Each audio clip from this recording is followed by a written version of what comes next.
Hi, everyone, and welcome to our special clean cooking, clean eating event today. I'm Katie Linden. I'm a therapeutic holistic health coach. I'm also an executive regional vice president with Arbonne, and I'm actually leading a large group of people through a clean eating cleanse this month, along with my other Arbonne colleagues, and I am so thrilled to be able to share this resource with you. The resource is this amazing cookbook and the authors from it. We're very spoiled and grateful for their generosity of their time. I'll just tell you, as a nutritionist, exercise physiologist, a general health freak my entire life, I have tons of cookbooks, gluten-free, vegan, paleo, clean eating, you name it, I have it. And I've always been frustrated because I have to change some type of ingredient in every recipe. Just because it's gluten-free doesn't mean they might be substituting with some things that are not so healthy. Gluten-free can be junk food, for example. So when I met these phenomenal sisters, yes, they are triplets, and they are the authors of this Eat, Drink, Shine cookbook, I was thrilled because I was like, wow, they get it. They really get it.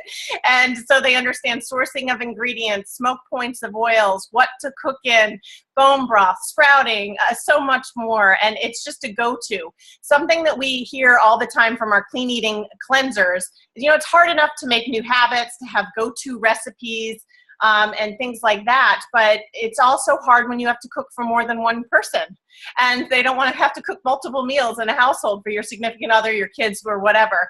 So this cookbook truly is a staple. I'm already ruining it because I've used it so much in a few weeks. And I'm going to pass it over to two of the three sisters, Jessica and Jill, in just a second. I just want to read a little bit from the beginning of their cookbook, which really explains their journey. And then they're going to tell you why their philosophy is paleo and gluten-free. They're going to share with us some clean cooking tips, a recipe, and then there'll be time for question and answer at the end. So you're very lucky. But they write in their book, and I think this is really why there's such a synergy here between what we're doing and everybody else out there who just wants to learn. We believe the relationship you have to food is very similar to the relationship you have with yourself and how you connect to the world. As Oprah once said, we all gotta eat. So we always say, why not enlighten ourselves and enjoy the ride? We are what we eat. The most intimate relationships we have are the ones we have with food and our bodies. Our food literally becomes us. Everything we eat influences every cell of our bodies. And so together, we have made food our lives' passion. And that is why I'm so thrilled. And thank you, Jessica and Jen. I'm going to turn it over to you guys now. Thank you. Hi, Katie. Thank you so much for the beautiful introduction. And we're so excited to be here. I'm Jill and Jessica. And so I just want to say Jill, because you did say Jen, but I know story of our lives. I'm so sorry. I know who you two are. I apologize. I know. So just because only two heads could fit on the screen, Jen's here in spirit, but it's just Jessica and I here together. And just a little bit about us. As Katie said, we're triplet sisters. We're from a huge Italian family. Our mom's one of 12 kids, and food has truly always been the centerpiece of our lives. It's, makeups, breakups, you name it, everything's happened over food. And so when we went to college, Jessica and I majored in hotel restaurant management, and we knew we wanted to run restaurants and serve people. And then we went off to culinary school in San Francisco. And that's where we really became really passionate about the connection through food. We were driving by farms on Highway 1, and we really started to recognize and think about where your food comes from and sourcing and local food, and how much more potent local food is than food that's been shipped across the world. And so we started on this mission of serving people locally sourced organic food.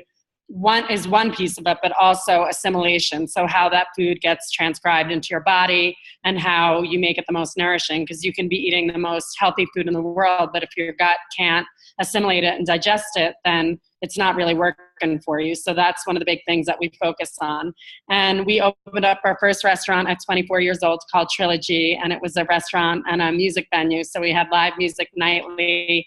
And back then we were still sourcing all our food locally and working with the local co-ops. And we sold it after 9 years. And then we went a little bit on our own journeys, and our sister Jennifer went through breast cancer. And so that was a healing journey in itself. And so much of her healing was done through connection, community, and through food. So we're big believers in food being a healer. And Jessica having 2 kids in the meantime, which she'll talk a little bit about, and just really supporting her health through food and assimilation with her children and with her pregnancies. And then we opened up our second restaurant, Shine, about 5 years ago. And it's a restaurant, a gathering place for community events. And we also have a brewing company. We're one of the only women-owned breweries in the country. And we also brew potions. They're all herbal-based and energetically curated. They're really beautiful, and you can order them online, and we ship across the country. And then just about a year ago, we got to write our first cookbook, and it's been a long time coming, and we're so proud of it. It's a beautiful, beautiful book, and we got the chance to meet Katie when we were on book tour at Miraval in Tucson, Arizona a few weeks back. So we're so excited to be here. And I just want to say, for me, being a chef for about 20 years, so many people, it started about 10 years ago, coming into the restaurant with allergies and sensitivities and intolerances. And I really wanted to understand what was going on. And so that took me from just being a chef. I started studying about food, why this was happening. And it led me to actually getting my master's in nutrition. And that in turn changed everything about my work and my career and what I was offering in the restaurant. And I really started to get a true understanding of what was going on in our bodies and our guts. And my passion is really teaching people, and also just continuing to learn myself how to heal ourselves and to heal each other through food. And for this cookbook, the reason why we chose to do paleo and gluten-free, we knew we wanted to do gluten-free. We know that you can eat gluten-free and not feel like you're missing anything. So that's what these recipes reflect. And it's through everything from how to sear meats and seafood, but then also not only gluten-free, but grain-free pancakes and gluten-free biscuits and all sorts of stuff in that way. And even if you don't, quote unquote, have an issue with gluten, we find that it is hard to digest and to store. So a lot of people that eat gluten-free, like Jill and I, for example, are not celiac, or we even don't have an intolerance, but I know when I'm eating gluten-free, I'm feeling better and I'm digesting the rest of my food better. So it just changes how I feel. I have more energy, even though I don't have necessarily an intolerant to gluten. And our sister Jen is intolerant, so she doesn't eat gluten at all. So that's been a lot of experimentation, how to bring 100% gluten-free restaurant into a very, urban, foodie city, and how to make that work. And it's been going great. And as far as paleo, we chose the paleo way of eating because we believe it truly is the food and the way of eating that is easiest to digest. And it's also really easy to, change it for what you want. It's not black and white. It has a lot of things that are gray areas, and it really gives you the opportunity to experiment what works with you with going with certain guidelines. So I really like that it's really geared towards the individual and towards teaching you how to pay attention to what's really happening in your body. And really the foundation of paleo is more around your sourcing. So it's not just meat and vegetables, which is a lot of people think of it as. It's like those meats need to be sourced from grass-finished meats to get the nutritional value out of them. The fish needs to be wild, and sourcing locally as much as possible to get the highest vitamins and minerals. And like Jessica's talking about with gray areas, things like dairy, like raw dairy can be okay. As far as sweetener, like raw honey can be okay as well. So it's not like black and white as far as gluten. Either it's gluten or it's not. Some people have different ways that they can incorporate, dairy and that. And even with grains, like if you're soaking the grains, it digests a lot easier in your body. So you'll see in the cookbook that we do even have some grains in the cookbook. So it's paleo friendly. And even for us, we're about, 75-25 or 80-20, where we're not 100% paleo, but we do recognize how eating that way gives us the most energy and fuels our body the best way. So I did want to talk a little bit about grains and why we choose to eat that way. For me personally, I was having some issues with chronic inflammation, but also in my life, I've seen through teaching nutrition and also through being a chef, when people cut out grains or mostly cut out grains, their health gets so much better, their body feels so much better. And I want to talk a little bit about why. For grains, all of grains grow in nature with a protective coating on it. And the reason why it's grown this way is to basically so it could proliferate or continue to grow and continue to thrive so that birds and animals won't just go ahead and eat it right away. What happens is essentially the birds, if they do eat it, it can't be grown again unless it's digested and pooped out essentially. So, and then this is what makes it, you're able to access what's inside of the seed and the grain. And so because of these protective coating on the grain, your body can't digest it properly. So what it does is it recognizes it as a not complete food, and your body will actually try to complete it so it can leach different minerals from your bones, which is really challenging. It might not be something you see right away, but it happens over a long amount of time. And in addition to that, it's really hard for your gut to digest something that's, indigestible essentially. And so your gut has to work extremely hard. And this is why over time people develop sensitivities and sometimes allergies to these grains. And when you think about it, like a lot of cows or sheep and different animals, they feed them grain towards the end of the life cycle in order to fatten them up, and this is not their natural diet. And it literally makes them unhealthy towards the end. And that's why those animals aren't good to eat. And so this is like what we're doing to ourselves. We're eating these grains, we're eating more than we need to be eating, and we're not treating them, meaning soaking them or sprouting them in order to make them digestible. So I will say there are some people that after soaking and sprouting, they do okay with some grains. And then there are other people that are dealing with chronic inflammation or healing themselves from allergies that do better with no grains at all. And that's something you'll be able to identify for yourself with your, naturopathic doctor intuition. But I truly believe in paying attention how you feel after you eat is one of the best ways to learn what's best for you. So today we wanted to share a recipe with you, and it's one that we shared with Katie when we were at Miraval. It's one of our favorites, and it's our cauliflower rice. Here's a little picture of it right here. And here's, the recipe. And maybe we can send you the recipe too, Katie, if you don't have it, so we can get it out to you guys. We can post it on our Healthy, Happy, Awesome group. Okay, great, good. So we love cauliflower rice. It is very paleo friendly, and it's a substitute for white rice or brown rice, and it's really easy to digest. And you might think cauliflower, how does that work? But literally it takes seconds to make. You break the cauliflower up into florets and you puree it, and it is the consistency, the texture of white rice, and it actually absorbs flavor just like rice does. This is why we love rice, right? Because it absorbs like whatever you put in there. If it's soy sauce or butter or, anything like that, it really absorbs those flavors. Well, so does the cauliflower rice. So texture, consistency, viscosity, which is mouthfeel, and it's really, really versatile. So with the rice, we do a fried rice where you can add vegetables to it, and it could be any veggies that are in your fridge or going to your local farmer's market. And then if you wanted to add the dense protein to it, you can definitely add anything from ground meat to ground turkey to chicken thighs or chicken breasts to fish. And it really it's a really great dish for entertaining for the whole family. It holds really well as far as leftovers. And my kids love it. So it's a dish that the whole family will love because it has that, Chinese food just out of the box kind of flavor to it, but it's nothing like it. It's much better for you and very easy to digest. So. We also wanted to talk a bit about, as you guys are doing this cleanse, the oils and fats that you're using are really important as well.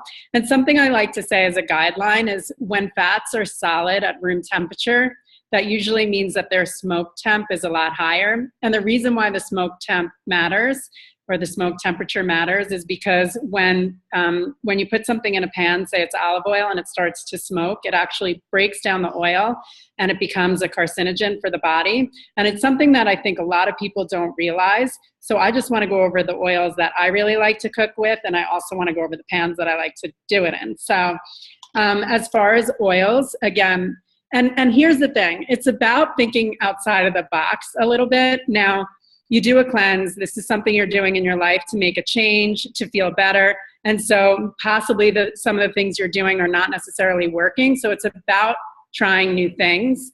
And I say that because a lot of the things that I will talk about, there's a lot of misconception about. So it'll be something you'll want to try and you'll want to test it out. I always tell people also to give it at least 2 weeks of trying something different in order to see if you can feel the change. But a lot of the fats I like to use in cooking are coconut oil. One of the things about coconut oil is it has a high smoke temp. It has a wonderful flavor that adds to your dishes, which usually is a good thing. And sometimes you don't want that flavor, so there's other things. And it's really good for your body. It's actually healing for your gut. It's really good for your brain. I like to use ghee. And the thing about ghee is there are some people that say, oh, ghee, which is clarified butter, well, it's dairy. Well, here's the thing about it. It is actually all the milk solids and are removed from it. So a lot of people that can't do dairy can actually do ghee or clarified butter. They're the same thing. And it's actually pure fat. So the proteins are removed. And the thing that people really have a hard time with usually is digesting the proteins of dairy. So it's something that you could try a little bit if you have a dairy allergy and see if you do okay with it. I know a lot of people do really well with it, even if they have an allergy to dairy or an intolerance. I will also say it has a delicious flavor. Yes. Can I just ask you guys, do you have a brand of grass-fed ghee that you use? Because I always recommend Kerrygold Irish butter because it's generally grass-fed cows. But I have one that I like called Pure Foods. It's Pure, but the U, like the logo, the U is a heart. Exactly. And it's, I met the owner actually at a recent symposium that we were at, like a paleo ancestral symposium. And it's amazing ghee. I actually just got it from Amazon and I just tried it in the past couple of weeks and I'm really enjoying it. Thank you so much. Yeah. Any brand you want to share with us? We're all good. Okay. So getting into brands too. So here's where I'm saying thinking outside the box. So there's things, duck fat for one, tallow, which is actually beef fat, leaf lard, which is pig fat. And here's the thing about each of these. It also matters where they're sourced. So I love this company called FatWorks, and you can find them in most health food stores and Whole Foods. They're a great company. All the animals sourced are grass-fed when they need to be, and pasture-raised duck for the duck fat. And these fats are extremely good for your digestion, healing for your gut, good for the brain. These fats stay intact when you cook them, and they're absolutely delicious. And, we all have this thing about, not all, okay, so most of us have this thing about fat, I don't know, eating all this fat, I scoop it out of my jar and put it in, when I have it all, like the more the better in my pan. But it took me a while to get there because I did have a little bit fear of eating that much fat. And I will say my body has never felt healthier and my body has never been leaner. And it's really one of those things around like, if your body is feeling starved for fats, and I truly believe that we need so many more fats than we're actually eating because we kind of went into that fear of fat phase for a while. I don't know, 80s, 90s, like 2000. It went on for a really long time and it's still kind of going on. But, I feel like we're finally coming back to fats and the fact that we need a lot of them to function. Our brain function, our nervous system, it literally calms us down. And so our bodies in turn are holding on to all the fat that we have in our bodies because it's concerned we're not going to get enough. So eating fat actually helps your body release fat. And talk about surrender to actually try this for, 2 weeks. But I'm telling you, it's worth a shot because I know it works. I've seen it work with so many people. I've seen it work with everyone that's tried it, to be honest. Mm-hmm. So again, I'll say coconut oil, tallow, which is a certain beef fat, a certain part of the beef. It's from around the kidneys, but this you can buy at the grocery store as well. And I do like FatWorks because it's all grass-fed. Duck fat, bacon fat, if I get the bacon from a farmer that I know, and I know that it's, raised well and it's healthy bacon, that I like to use. If I make bacon at home, then I just, have the bacon fat in a jar. And all of my fats are sitting next to my oven in solid form and with a spoon in each of them. And that's what I cook with. And I really believe that it's helped my health and my gut and my leanness very much. So, yeah, I just wanted to just really second what you're saying. In our group, we always say fat doesn't make you fat. Fat doesn't make you fat. Sugar makes you fat. Grains can make you fat. Fat doesn't make you fat. And people are so scared of it still. It's the number one thing when I'm coaching people individually and they're maybe struggling through their cleanse or they're not getting results they want, and I have them go through their real, what they're eating with me, their daily intake. And there's like barely any fat. So, yeah, I just appreciate that. And I do want to say, because you made me think of something, when we give up grains, and yes, there are a lot of minerals in grains that are really important, but one of the things that I think we miss the boat on when we do that is the fat and the meat that we're eating. Like, we can't just be eating, chicken breast, skinless, and then think we're going to get enough minerals. So like you're saying, we have to make sure when we're making our meal plans that we are using, meat that's close to the bone, which is really high in minerals, because it's important we're getting those minerals, especially when not doing grains. So we really like, whole legs or thighs when it comes to chicken, as opposed to breasts that are really lacking in, necessary minerals. As well, we really like the, like I said, the grass-fed meats, and it's good to eat your red meat somewhat mid-rare too, to keep all the enzymes intact, and that's really important as well. And then I just want to be really clear about that, because I think sometimes when people originally go paleo, they tend to have a hard time, and I think sometimes when they don't have a hard time always. I'm saying sometimes when they're having a hard time, the first things I look at is their sourcing, because it needs to be grass-fed. People go off the rails and say, oh, now I can have like burgers and I can have like a steak anywhere I want. And that's not what it's about. That's actually why meat got a bad rap. And the other thing is the cuts we're eating. It's so important that they're close to the bone and they're these fatty, luscious cuts of meat. Mm-hmm. So moving on, I also wanted to talk about your cooking medium. I'm really into the pans and what pans are really good to use. Because as we're doing cleanses, we all know that all of a sudden we're cooking a lot more than we were. And so as you're getting ready, getting your kitchen ready and your meals ready, I just want to say that I really like to cook in cast iron. And a lot of people get a little bit scared of cast iron because it needs to be seasoned. And they're like, what is that? And how do I do it? And is it hard? And I just want to talk a little bit about that. So cast iron, for one, they're a little more expensive up front, but it can last you your entire life if you take care of it. So it's worth the investment. I actually have like 4 different sizes in my kitchen. And in order to season, it really means just putting fat on it, and it has to be one of these solid fats, and putting it in your oven for maybe 2 hours at a low temp, like around 200. But I will say, because I'm not going to do that every time, and half the time it ends up in my sink and my husband will wash it with soap or something, because yes, he is trained to do dishes. And there are moments, and I'm kidding, but he does do dishes. And so I will just, when I'm done using it, and if it was in the sink, I'll just heat it up over the flame until it's completely dry, and then I'll turn it off, and then I'll put the fat on it and wipe it down with a paper towel, and that'll work between uses as well. But I do the full season maybe like every 3 to 4 weeks. I really like Dutch ovens, and so that's like, the ceramic cookers. They're not as good for sauteing or right on the fire type of thing, so I use them secondarily. If they're ceramic, I like to make sure, like, it's all about the leaching and what leaches or doesn't leach. Cast irons, if they leach a little bit, it's iron, and it actually has shown to be beneficial, but we really don't want, any sort of ceramic leaching. And the same with stainless steel. That's 3rd on my list. I like stainless steel, but that can leach a little bit, but it leaches less than, say, aluminum or some of the other ones. So I would like to say that I really like the cast iron and the Dutch ovens for cooking. And needless to say, no nonstick pans. No nonstick pans. And that's really about the chemicals that are on the pans in order to cook with. And it not only goes into your food, but it also goes into the atmosphere too. So it's just, yeah, absolutely.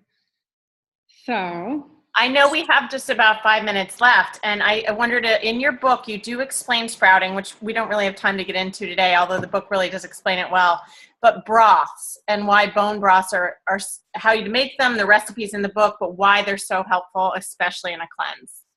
So here's the thing about bone broths. First and foremost, in a cleanse, like I think we have that feeling of like we're hungry and we're supposed to be hungry, but I will say some of the worst decision making we make is when we're hungry. So when I'm cleansing, I actually try to never get hungry because otherwise I'm kind of getting into this, screw it, I need to just get something in my mouth mode.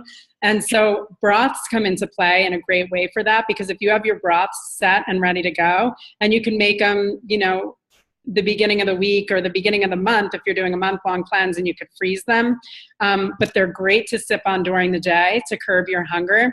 And then they also are extremely high in minerals because they're leached from the bones. So this is this is so necessary. Minerals is something that has been depleted in our soils because just from over time. And so getting these minerals from the bones is really good for your nervous system, your brain, your body, every function in your body. So it's really good in that way. It's also really healing for the gut and anti-inflammatory. You know, when our grandmothers and mothers were always giving us chicken broth when we were sick, the reason really why they do that is because it's an anti-inflammatory, a very strong anti-inflammatory. And it doesn't matter if it's a cold or if it's an owie like hip, you know what I'm saying? It helps everything.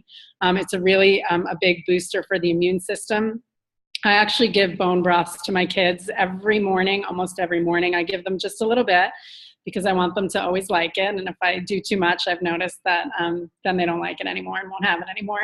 And I've noticed through the cold seasons, they stay relatively healthy the whole time. And they, you know, they get sick occasionally, but this really helps boost their immune system and heal it naturally. And they recover quickly too. And, yeah, they recover quickly, and so do we. So it's something I think that is so important to get into your diet, not even just when you're cleansing, but when you're cleansing, I think it's really important for detoxification, minerals, curbing hunger, and anti-inflammatory. Yeah, and when you make your bone broth, how do you store it and how long does it last? You can store it in your fridge for up to 5 days. And then when I make it, I always freeze some, and I actually just freeze it in ball jars, like mason jars, and put that in my freezer because I find that, you know, I think it's the 16-ounce ones, like usually I'll, you know, definitely be using 16 ounces at a time. So that works for me. I know some people do it in ice cube trays. I find that I always need more than an ice cube tray worth of broth if I'm making something. But if you're picturing making a little sauce with it and you just need a little, that will work as well. But I really like doing it in mason jars. And then I just make, you know, about a gallon, and I'll have a half a gallon in the fridge to use and sip on. And then I'll freeze half a gallon. Thanks so much. And I know I do have resources, both the cauliflower fried rice and things like this. I will post both. Some people are not in my cleansing group, so don't worry if you're out there. I will help you with that recipe. There's also a grain-free pizza crust, I must say. But bone broth, one of the things you have to make sure you're sourcing those bones. They have to be from grass-fed.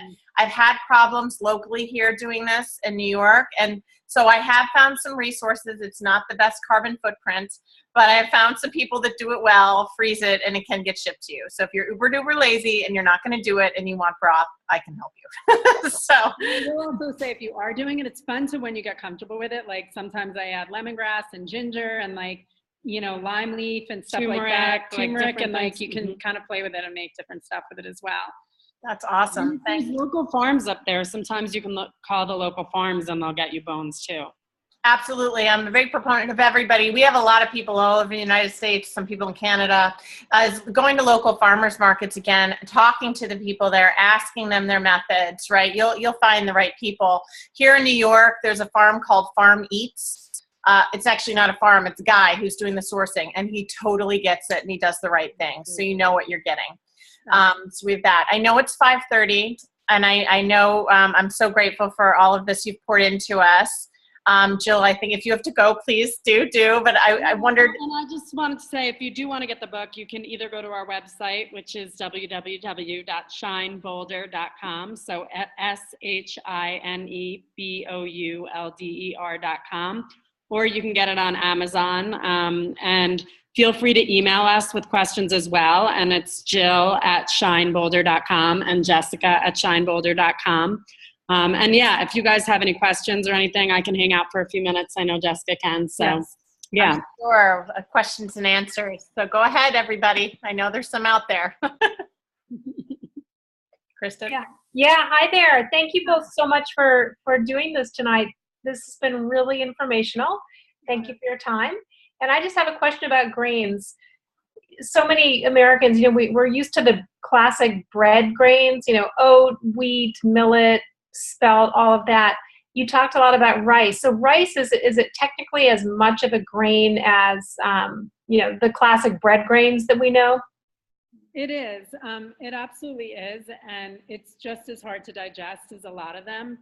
And with some of the bread grains, like the sourdoughs and stuff, they've been fermented first and they can actually be easier to digest. But the rice is hard. I will say that this is a misconception as well. White rice is actually a bit easier to digest than brown rice. And the reason why is because this outer coating that I was talking about is actually removed from it. So there are some people that have a hard time with grains that can actually do white rice. So it's something to experiment with if you're really into your rice, which I have a feeling you might be. And then also trying the cauliflower rice. But it is and also if you are going to have rice, it's the soaking of it first. And for me, usually I soak overnight, so it goes for 10 hours. But sometimes if in the morning, if I think about it and I want to make, say, something with rice for the kids, which I occasionally do, you can add a little bit of apple cider vinegar to it. So you just want, whatever rice you're doing, you just want to make sure it's covered by about 2 to 3 inches because it grows while it's soaking. And then add about a tablespoon of raw apple cider vinegar to it. And then that'll help remove the outer coating and make it easier to digest. And it's easy to do, and it's so worth it. And just to clarify, in case there were any questions, the cauliflower fried rice recipe has no rice in it. The cauliflower is the rice. So just to say, because maybe it was sounding like we were proponents for rice. Yeah. Great. And that's also a great vegan recipe too, because some people on our cleanse do the vegan thing. Mm-hmm. So, we're talking a lot about animals, and I actually was vegan for a while.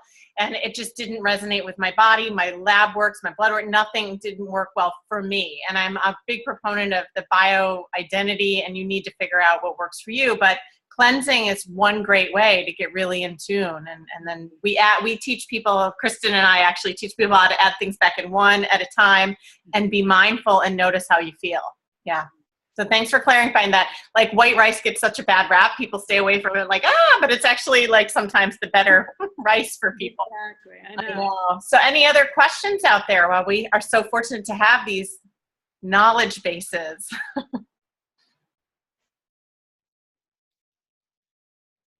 Well, I have one other if no one else does. Go ahead. That's about butter. I love butter. I'm a huge fan. And Katie has guided us all towards that wonderful grass-fed Kerrygold. And you talked about ghee. Kerrygold, does it still have some milk protein? A little bit. Ghee is without. Is that the idea? Correct. Yeah, it is. Clarify your Kerrygold. You could. Yeah, you can clarify. And there are some people that are proponents of just straight butter because it's a whole food. I've had some really hardcore, nutritionists that say, well, ghee is separating a food and it's not a whole food. You should just have, the full butter. And if you do okay with dairy, I'm not against butter at all. It does burn, the smoke temp is actually lower than clarified butter or ghee. So that is one of the reasons why going to ghee might be better if you're cooking with it. But butter on its own, if you do well with dairy, is actually okay, I believe. It's so good. Yeah. And can you just clarify really quick why we don't use extra virgin olive oil with every single thing you want to saute and cook? Well, and really extra virgin olive oil on its own is really good for you. I like to use it in dressings or finishing salads or dishes with it, but it has a lower smoke temp. So when you cook with it and you put it in the pan, and you'll see it in your own home, you turn on your heat to medium high and it'll start smoking very quickly. And then this breaks it down so that the nutrients that we were using it for in the first place actually break down and they're not there anymore. And it can even become a bit of a carcinogen for you because it's smoking. Yep. I always say for all these delicate fats, it's like finish your food with the fat, eat it raw, use it in dressings, but cook with the heat stable fats, which takes some getting to know. I wondered also your thoughts on organic grapeseed oil, because some people ask me about that. I like it. We use it partially on the line here at the restaurant, but it's not, the thing about it is a lot of times there are GMOs involved, and it doesn't have as high of a smoke temp as some of the others, so it's not a go-to for me. It just seems like it's the GMO thing for me. It's a lot of times genetically modified, and we're a genetic GMO-free kitchen here at Shine, and so I've had to really look into where it's sourced from, and I know in the grocery store it's most of the time genetically modified. Yeah. Yeah, you're speaking to a lot of East Coast and West Coast people, and I think we all wish we were in Boulder right now and could go to your restaurants. I know I do. It would make my life easier because I can't go out to dinner anymore because I know too much. Exactly. Well, that's the hard thing. You know, my husband and I are having date night, and I'm like, but I kind of want to go to Shine. Yeah. No way, we're not going there. You will not sit still. Yeah, you don't want to eat all the bad stuff. I get it. So before we wrap up, any last question of anybody out there? Well, we have these wonderful sisters with us. Well, I just can't thank you enough, Jill and Jessica. Sorry. We're so fortunate you poured into us, gave us your time. I know, like, over this month, you can, if you post once in a while, maybe a tip or a recipe, if you have time, we'd be so grateful. I'm going to share the cauliflower recipe. Yeah, absolutely. Don't worry about that. I'm going to share that with our community. And I can't say, please get the cookbook. Like, go get it, because it's, you need it. And half of our problem is, trying to find these recipes and share new things. So I know our community is fortunate. I'm sure recipes are going to be flying around. The grain-free pizza or the meatballs, or there's like good stuff in here, people. And then learning how to sprout, to soak, to make bone broth. These are things that might be super foreign, and they sound like, oh my God, that's crazy. I don't have time for that. But really, after you do it once, you get a big batch, you're good to go, right? It's really easy. It's really simple, yeah. Very simple. So thank you, everybody, and thank you for your time. Yeah, best of luck with it all. Thanks, and good luck to everyone on their cleanse. Yeah, good luck, everyone. Bye.